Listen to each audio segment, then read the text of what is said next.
Hello YouTube family, स्वागत है आपका मेरे यूट्यूब चैनल पीयू फिजिक्स पर। यह चैनल एमएससी व बीएससी के सभी यूनिवर्सिटीज़ के फिजिक्स की टॉपिक की आसान एक्सप्लेनेशन विद प्रूफ देता है।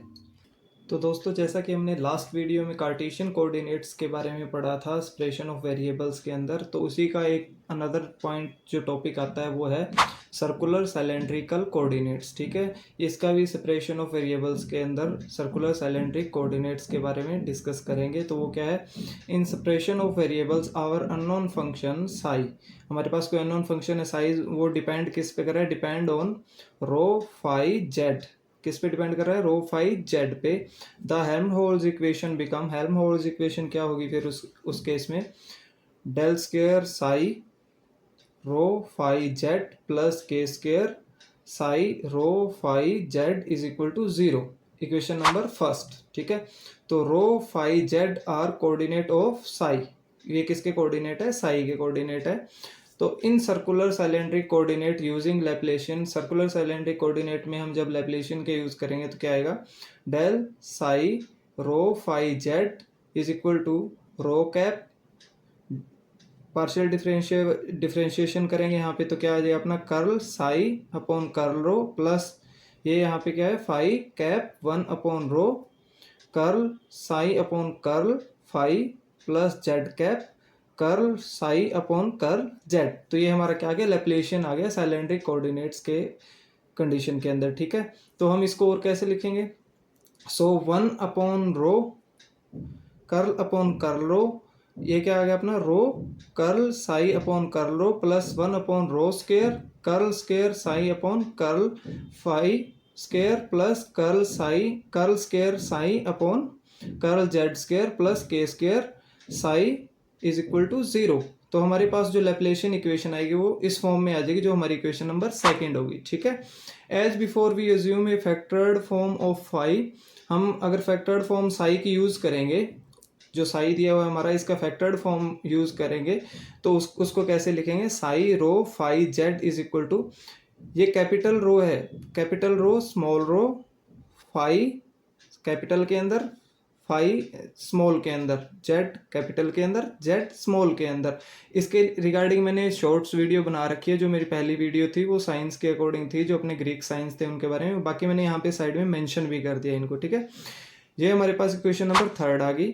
अब हम क्या करेंगे, substituting equation third in second, हम सब्स्टिट्यूट करेंगे इक्वेशन नंबर थर्ड को सेकंड के अंदर। तो हमारे पास जो इक्वेशन आएगी वो क्या आएगी दोस्तों, वो इक्वेशन आएगी अपने पास phi z upon rho d upon D rho, rho d ये कैपिटल रो है यहाँ पे अपॉन डी रो प्लस यहाँ पे capital rho z upon rho square d square phi upon D phi का square plus rho phi d square z upon d z square plus k square rho phi z is equal to 0।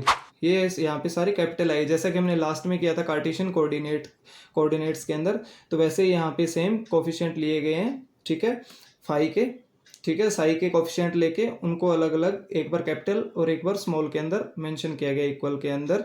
तो इसका मतलब कि जो partial derivative था हमने किसके अंदर कन्वर्ट किया, ऑर्डिनरी डेरिवेटिव के अंदर, और उसकी वैल्यू हमने पुट कर दी थी।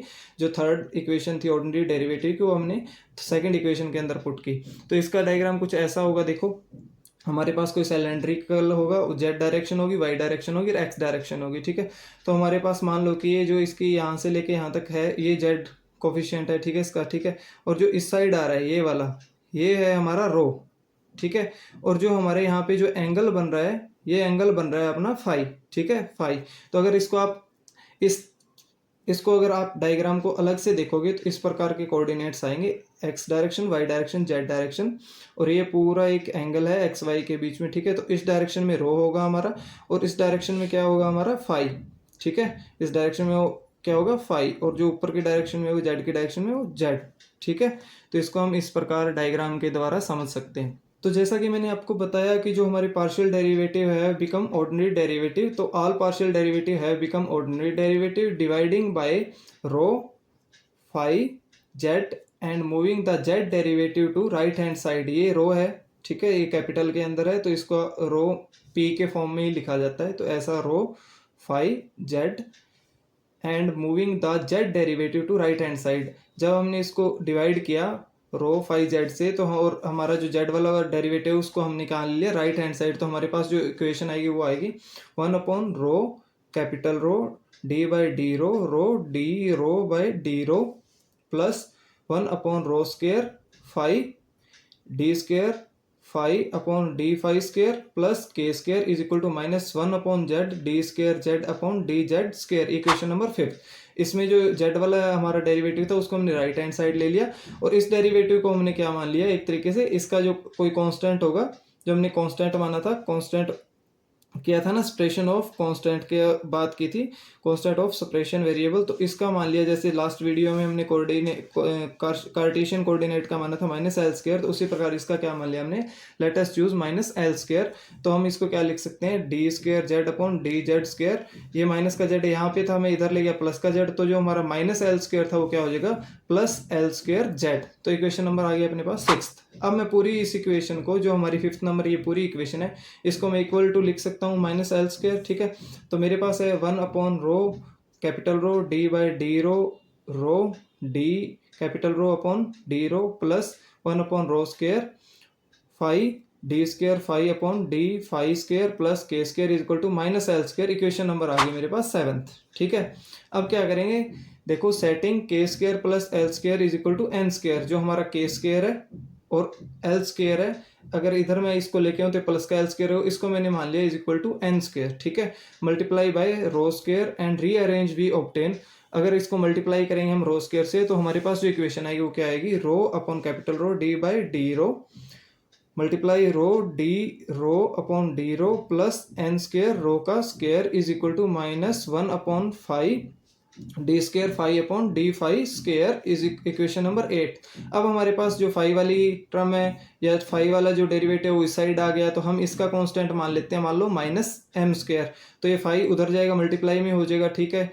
तो वापस से क्या हो जाएगा, हमारा जो -m² फाई है, जो we set right hand side to m², हम राइट हैंड साइड क्या लेंगे, m² लेंगे, एंड हमारा क्या हो जाएगा D square phi upon D phi square is equal to -m² phi. ये इक्वेशन नंबर आ गई 9th हमारे पास, ठीक है। उसी प्रकार हमारा जो हमने जेड का लिया, ठीक है, उसी प्रकार हमने फाई का लिया, उसी प्रकार हम रो का लेंगे।